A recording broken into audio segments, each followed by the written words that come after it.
Ooh, $8.8 billion. That monstrous sum is the amount that Canada's central bank, the Bank of Canada, could be short when comparing their income to their expenses over the next 2 to 3 years. This is according to a report that was released just today that takes a closer look at why, for the first time in its existence since 1935, the Bank of Canada has reported losses instead of gains. So let's talk about how the Bank of Canada has gotten themselves into this mess, why things are so drastically different from last year where the bank actually made $2.7 billion, and the surprising way that they might get out of paying this sum altogether. So let's dive right into the information, and if you haven't already done so, make sure to subscribe to the channel to keep on getting updates like this, and if you want any of the sources used to make this video, you can check out the first link in the description. So we first started talking about this story back in November of 2022 when the Bank of Canada reported that they lost $522 million in just 3 months throughout July, August, and September of 2022. And the new report that we're going to look at today that predicts that the Bank of Canada could lose up to $8.8 billion over the next few years is going to make a lot more sense once you understand the simple way that the Bank of Canada has made so much money in the past, and that's something I like to call interest rate arbitrage. It sounds complex, but it's actually really simple here. Let me explain. Interest rate arbitrage is a strategy that people use to make some additional money. The base idea of it is if you can borrow money at a low interest rate and lend that money out at a higher interest rate, well, you can make money on the difference. Here's a quick example. For our example, this is the guy who's doing the interest rate arbitrage, and let's say that he has a property and he uses that property to either remortgage it or using something like a home equity line of credit, he takes some money out of that property to use, right? And maybe he does this at a 3% interest rate. Let's say he took out $100,000. He then finds somebody that needs to borrow money but doesn't have access to that 3% interest rate, and that is this person. And let's say this person borrows the same $100,000 from our interest rate arbitrager right here, but instead the arbitrager charges this person 5% interest. At the end of the year, this guy will have paid $3,000 in interest on the money that he borrowed, but that's okay because he just made $5,000 over the year from lending out that same money at a higher interest rate, so he can pocket the extra $2,000. This is how you make the money through interest rate arbitrage. And this is pretty much how the Bank of Canada has historically made money. In order to understand it a little bit more clearly, first you need to understand that the Bank of Canada kind of acts like a bank for banks. Each of the big banks in Canada, TD, RBC, BMO, CIBC, along with a number of others, will have accounts at the Bank of Canada, just like you have a savings account at your bank. TD has an account with the Bank of Canada.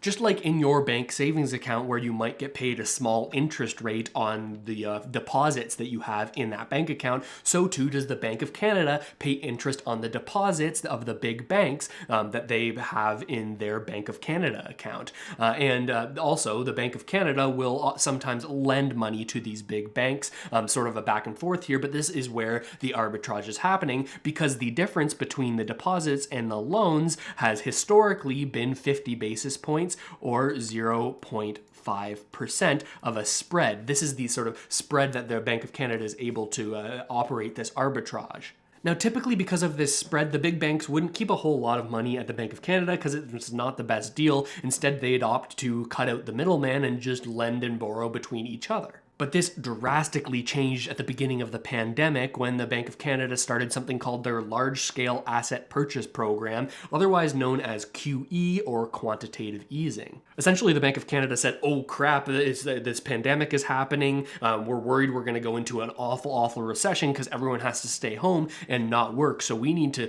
provide some stimulus. We need to stimulate this economy. We need to make sure we keep interest rates extremely low so that people will be incentivized to go out and spend and stimulate the economy. So in order to do this, they started buying ungodly amounts of Government of Canada bonds from Canada's big banks to the tune of up to $5 billion worth a day in order to keep these interest rates low over the long term. But this is where the funny business starts to sort of come in, and this is what quantitative easing is. The Bank of Canada didn't have enough money to continually buy bonds at this rate, so because they're the central bank, they just created the money. For every bond they purchased from Canada's big banks, they essentially clicked a button on their keyboard and changed the balance within the big bank's accounts at the Bank of Canada, even though they didn't have any sort of additional money to back that number up. They just changed the number in the account and said, okay, yeah, we're all settled up. You have given me a bond and I've given you this settlement balance, this extra zero in your bank account. This resulted in a huge increase in the amount of money that the big banks had in their Bank of Canada account, and that's represented here by this chart. You can see right here as of when they started this program, buying all these bonds, March 18th, March 20th, it goes up dramatically, and the peak amount that all of these banks have held in total at the Bank of Canada was around $394 billion. Because of the interest rate arbitrage we talked about before, this worked out really well for the Bank of Canada because they were on the good side of this arbitrage. Here's a quick example using some example numbers. Imagine the Bank of Canada had $100 billion worth of bonds, and those bonds were paying them an interest rate of 3%. Now, in order to buy these bonds, they gave money or created new money to give to the big banks.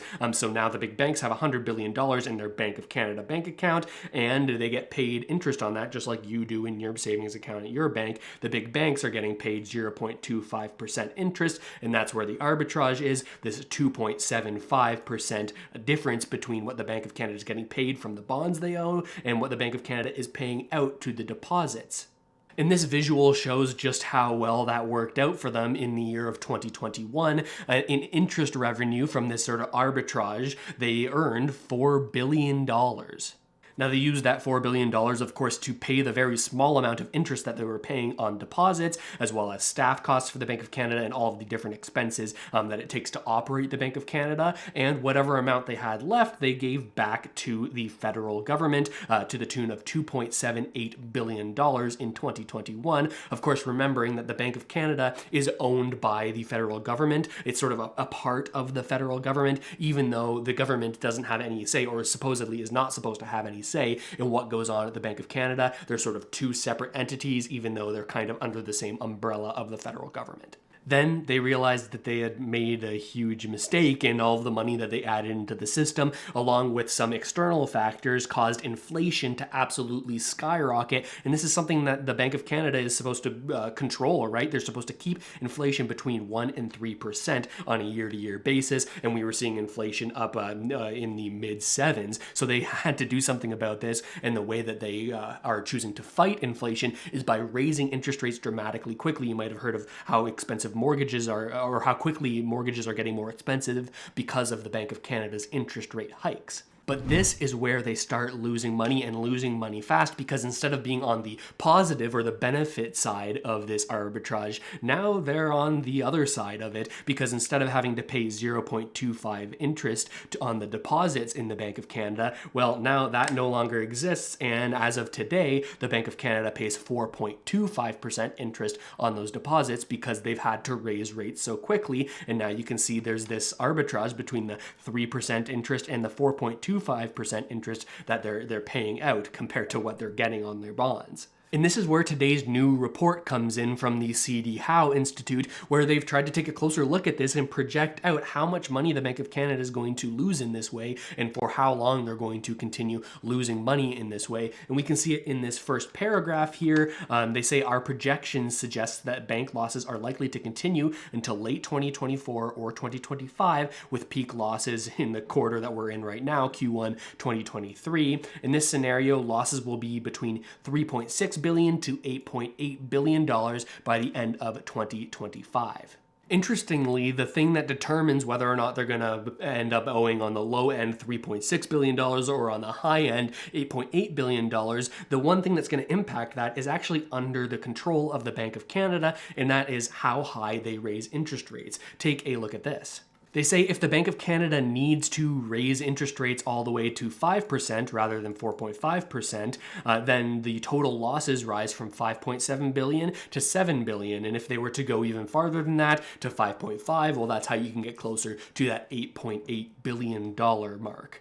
Now you might be saying, well, Russell, doesn't the Bank of Canada make all of these kinds of money-related rules? Why don't they just stop paying such high interest on the bank deposits? Then they wouldn't be losing any money at all. They'd be back to making it. Well, this report suggests that that option actually isn't in the cards. The report says that paying interest on deposits, regardless of the financial losses, may be a key part of the conduct of monetary policy today. If such payments ceased, for example, then the financial institutions, Canada's big banks, would have a strong incentive to pull out their balances at the Bank of Canada and loan more funds to individuals and businesses, which may in and of itself be inflationary. Put simply, if the Bank of Canada stops paying interest on the balances that the big banks have with the Bank of Canada, well then the big banks will just take all their money out and lend that money elsewhere, and also may lend it out with fractional reserve banking, where they actually can lend out even more money than the money that they have. If the big banks were to do this, that would mean more people borrowing money, more people spending money, and potentially increased inflation, something the Bank of Canada absolutely needs to avoid. So what are they going to do to get out of this hole? Well, in good years when the bank is actually making money, as we talked about before, they send all of their surplus money to the federal government, and that's sort of incorporated into the federal budget. So does that mean when they're not profitable in a situation like this, that the government will have to cough up this $3 to $8 billion to fill the hole? Well, in the Bank of Canada Act, there's actually no precedent for a situation like this. We haven't had to deal with this before, so there are no formal guidelines with how to handle it. Having the Government of Canada pay up is certainly one option, but I don't think it's the most likely one because it might not look so great on the current Liberal government if they have to pay all this money to the Bank of Canada, so my guess is that they'll take a different approach when coming up with a solution. Instead, I think that they're going to copy the playbook of the Federal Reserve, their American counterpart, the central bank for the US, and they've been playing around with strategies like this since the 2007-2008 financial crisis, the first time that they started doing quantitative easing. Their strategy is that instead of asking the government to pay up now to fill a hole, they instead create this deferred asset, which essentially allows them to rack up debt over time without actually having to fill this hole. And then when we're back in an economic situation where they're profitable again, are making money instead of losing it, they'll slowly over time pay down this debt instead of sending any surplus, any extra profits back to the government itself. So it kind of allows for this mechanism where the central bank can work itself into a hole and then when times are better, work itself back out. But as of right now, the federal government hasn't made any sort of indication as to which way they're going to go. And this is something that Chrystia Freeland, likely with the head of the Department of Finance, will have to come up with a solution for. And we could expect to see over the next number of months as this picks up more attention in the media that the Bank of Canada is sort of in this negative position. So obviously we're going to have to look at this for a number of months to sort of see how things play out. And I'm curious what you think about all of this. Do you think that this was an unavoidable thing that the Bank of Canada had to do because otherwise we would have had an even worse recession at the beginning of the pandemic, and this is just sort of the aftermath that we're having to deal with? Or do you think that they've made a mistake somewhere along the way? Either way, let me know down in the comments. I read every single one and I try to get back to as many as I possibly can. Again, subscribe to the channel if you haven't already done so. I put a lot of work into these videos, and when you subscribe, it helps these videos get spread to more individuals who might find it helpful. And if you want, again, all of the sources for these videos, you can check out the first link in the description. But with all of that said, thanks so much for watching, everybody. I really hope this video helped you out at least a little bit, and I'll see you next time.